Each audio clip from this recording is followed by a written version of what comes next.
Penguin Random House Audio presents The Urge, Our History of Addiction by Carl Erik Fisher.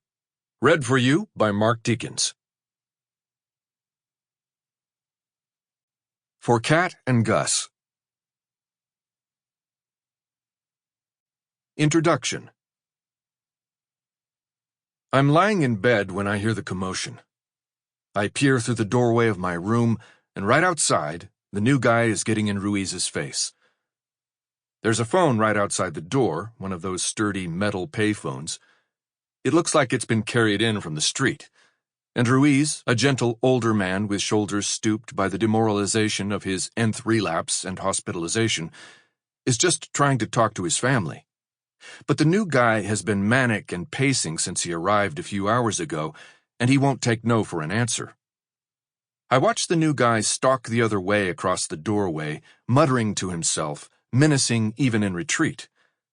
Then a warning shout echoes from much too far in the distance, and he appears once again, flying near horizontal to tackle Ruiz, dragging him off the phone.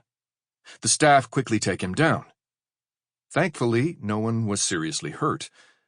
Shaken, I try to focus on my journal, but my mind races. My roommate, a burly, middle-aged guy with a scar down the side of his head, attesting to the brain injury that's brought him back here over and over again, turns to me laconically and says, "There goes dinner." I'm 29 years old, writing in my journal in a sloppy felt-tip pen, no ballpoints are allowed, trying to understand how I went from being a newly minted physician in a psychiatry residency program at Columbia University to a psychiatric patient at Bellevue, the city's notorious public hospital. Bellevue is synonymous with the most challenging chronic mentally ill cases, and now I'm locked on the dual diagnosis ward on the 20th floor, near the top of the building, where they put people who have both substance use problems and other mental disorders. I've already recognized some of the faculty from when I applied here for residency, and I know from the tour I took as an applicant that the special prison ward, protected by a guardhouse with bulletproof glass and thickly barred gates, is a floor below us. I need that phone those two men were fighting over. It's my only way to reach the outside world, that other plane of reality where I was once a psychiatry resident. I'm having trouble accepting that I belong here, not there. Day by day, it seems more likely that what the doctors have been telling me is correct, that just like the new guy, I too have had a manic episode, in my case induced by weeks of stimulants and alcohol. But I'm still not sure what I should do. The next day, I meet with the whole treatment team, half a dozen psychiatrists, therapists, and counselors facing me across a massive table in one of those windowless hospital conference rooms. For the first time, I truly let my guard down and recount my whole drinking history. How I grew up with two alcoholic parents and swore to myself I'd never be like them. How, even as I finished medical school at Columbia, I had the creeping sense that my drinking was out of control. How the blackouts got more and more frequent, but I didn't reach out for help, and I didn't accept the help that friends, colleagues, and supervisors had all offered, then implored me to take. I tell them everything. Even the one time that I woke up on the floor of the hallway in my building, shirtless, my skin sticking to the tacky linoleum, locked out of my own apartment. It was only by getting up to the roof and climbing down the fire escape that I made it into work that day at all. I was late again, and so ashamed and scared by what it said about me. It was obvious that something was wrong, but I never told anyone about it, because to do so would be to acknowledge what I had long suspected. They ask me about my family, and I tell them about my father's 4 rehabs and the bottles of wine my mother secreted around the house. I describe my parents as alcoholics, as I usually do, but I also finally give voice to that dangerous suspicion about myself. And I'm starting to realize that I'm an alcoholic too. And I break down crying. Despite all this, later that weekend, I call my friend Ravi from that payphone, looking down the disorientingly long hallway that stretches the whole length of the ward. He's helping me with all the logistics, setting up disability insurance, getting my rent paid, and generally making it possible for me to go to rehab. A place I don't quite want to go to, but I'm told that I need. We talk about how it'll be good for me, and how I've struggled for so long. His voice is strained. It's clear he's worried about me. So I hesitate for a moment. I have the clear sense of telling myself, this is a truly ridiculous question. Don't ask him this. But then ask him anyway, even as I keep one eye down the hallway for any potential assailants. Do you really think I can never drink again? I'm supposed to be headed to some specialized rehab for doctors, but I know nothing about it.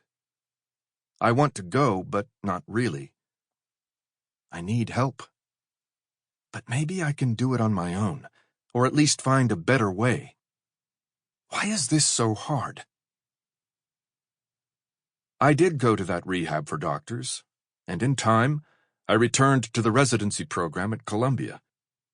For years afterward, I was in supervised treatment. At a moment's notice, I had to be prepared to run across the medical center or across town to my urine monitor, a woman who would watch me urinate to make sure I didn't try to pass off someone else's bodily fluids as my own. As I slogged through half a decade of this, I got more curious. I knew that the addiction treatment system was broken, having experienced it firsthand, but the why was mystifying. Why was there a totally separate system for addiction treatment?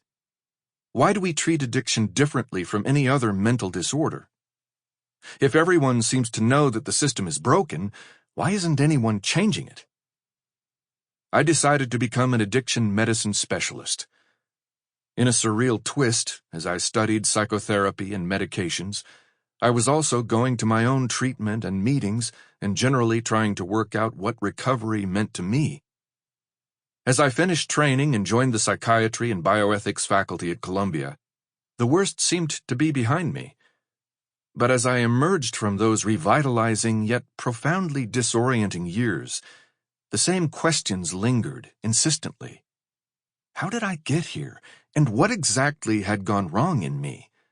Or, as patients often ask, what happened to me? Why am I like this? How do I get better? In search of answers, I immersed myself in the field, studying the psychology and neuroscience of addiction. I wanted to find the right definition, the correct and tidy medical theory that would explain it, but I was soon overwhelmed. The field seemed to be in chaos. Scientists and other scholars seemed bitterly divided, always talking past one another. Some insisted that addiction was primarily a brain disease. Others claimed that this brain-centric view blinded us to the psychological, cultural, and social dimensions, including trauma and systems of oppression. Few other fields of medicine are so powerfully driven by cultural bias and ideology. Everyone seemed to have their own take, as did every field of study. One summary of theories of addiction listed no fewer than 30 different models, from psychological concepts to neurobiological mechanisms to economic models of choice, and those are just the ones deemed respectable today. Each one of them had something useful to add, but more often than not their answers felt demoralizingly incomplete. I began working in psychiatry, not incidentally, at a time of increasing disillusionment with the simplistic view that all of human suffering could be reduced to neurobiology. President George H.W. Bush had designated the 1990s the decade of the brain, but during the 2000s and into the early 2010s, as I finished my training, there were signs that neuroscience, while useful and even revolutionary in some ways, was not sufficient to explain the complex phenomena of mental suffering. Researchers were still trying to make sense of what it meant to call something a mental disorder, and the picture was yet more complicated in the case of treatment. Antidepressants were nowhere near as useful as the first generation of heady advertisements had promised. Biotech companies were slashing funding and even shuttering their neuroscience research divisions altogether. Sample complete. Ready to continue?